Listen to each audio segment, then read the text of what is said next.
Well, I was a gymnast, and so I spent a lot of my time in the gym, and I played the saxophone. I was big into band and in music in high school, and so I played the saxophone. Really enjoyed that. I was also really big into the debate team. I enjoyed that a lot. Jobs, I didn't do as much in activities, so you may say I was probably more that typical computer guy where I didn't go out and be on the football team or be really athletic in the basketball team. I played football a whole bunch. I played every sport. Like, you put a sport in front of me, I played it, right?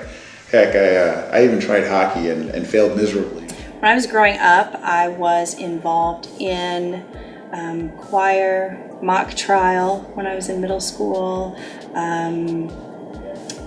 educational, like math team and things like that were usually what I gravitated toward the most when I was in school.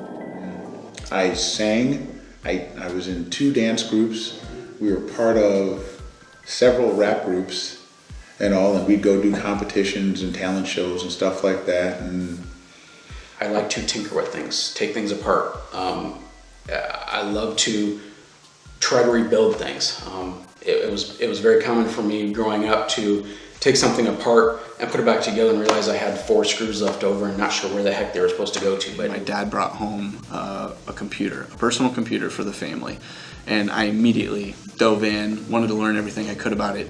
He was mortified on the second day when he got home, and I totally torn it apart because I wanted to see all the parts and pieces. I got it all back together, so it was fine. I was that kid that would take things apart, and much to my parents' chagrin, most of the time couldn't always get them to go back together and continue working. But I always wanted to know how things work. Because a lot of people, they get bogged down in the thought that, wow, that's way too complicated for me. And if they just took a little look under the covers, opened up the smartphone,